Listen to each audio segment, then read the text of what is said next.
Probably about 10 years ago, I made these two pictures from Alice in Wonderland, and I don't know what I was doing, making something to look, I was going to make it look old, make it look like it was from the 20s or 30s, so I wood burned it and I hit it with some watercolor paint to kind of make it pop a little bit, and I was going to make a frame for it, for both these pictures. I've got a bunch of this wood laying around.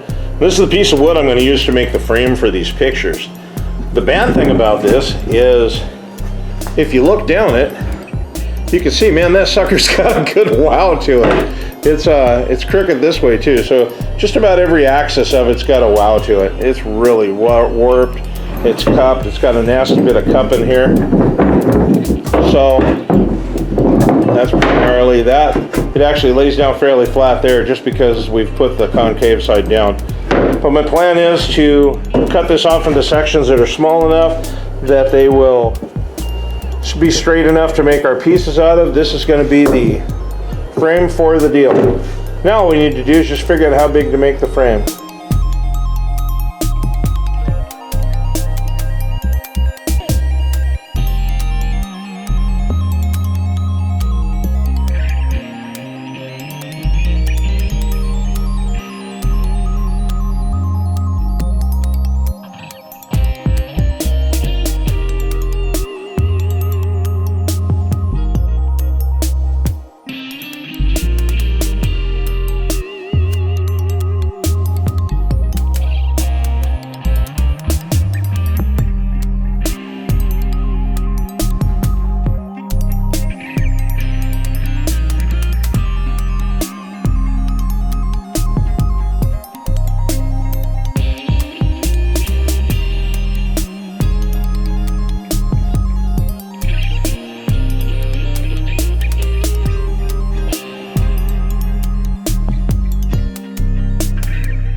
So there we go, those are the parts. I cut them out, cut the laps into them. They're cut to the proper shapes. There's a lot of tool marks left in it. I'm going to sand some of them out, but some of them are going to stay because I want this to look like it's pretty beat up and distressed and sort of an antique. Now comes the fun part of trying to fit it all together by hand and getting a good clean fit. Then we'll cut a rabbet around the inside back edge, put these panels I made into them, and get them up on the wall.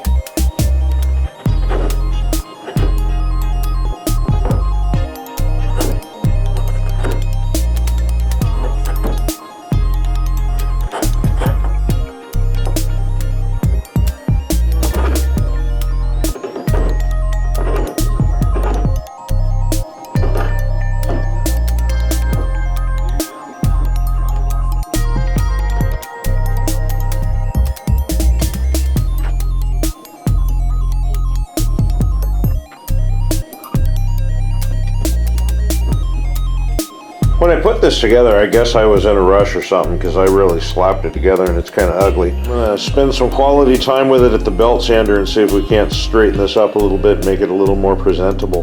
Something like that. It's a little smoother on the end to end. Still got to do the faces though. I think my old bench sander's dying. The motor's starting to drag and slow down, so I drug out the old Harbor Freight belt sander and a couple of clamps, and I'm just putting it down and having to go at the edges. It'll work. It's a little bit more time consuming, but I think it probably does a better job.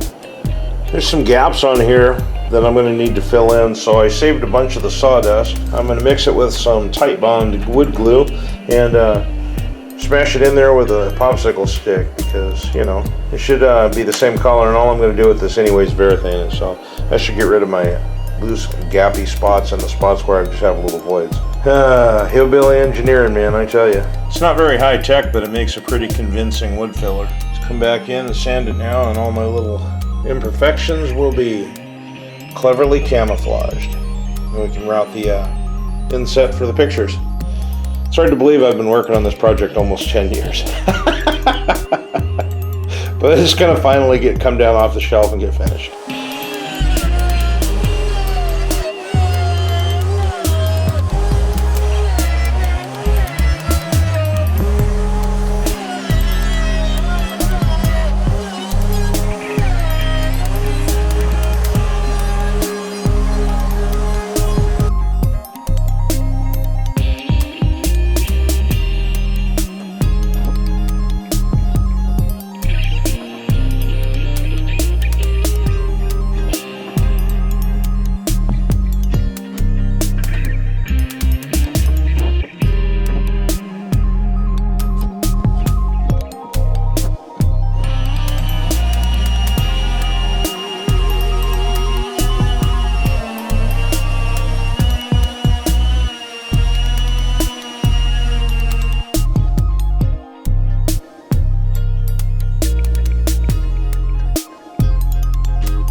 Okay, so there they are. They're up on the wall, hanging next to our really cool garage sale mask.